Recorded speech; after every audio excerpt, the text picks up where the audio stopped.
हिंगोलीत शरद पवारांच्या राष्ट्रवादीला भाजपचा धक्का। हिंगोली जिल्ह्यातील राजकारणात मोठी घडामोड घडली असून शरद पवार यांच्या राष्ट्रवादी काँग्रेसला धक्का बसलाय। हिंगोलीतील ज्येष्ठ नेते व माजी मंत्री जयप्रकाश दांडेगावकर यांचे पुत्र आतिश दांडेगावकर यांनी भारतीय जनता पक्षात प्रवेश केलाय।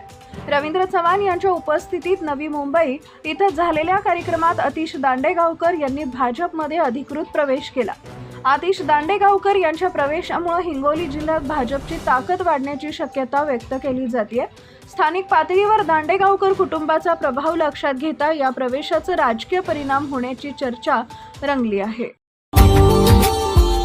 Subscribe now and press the bell icon. Never miss an update.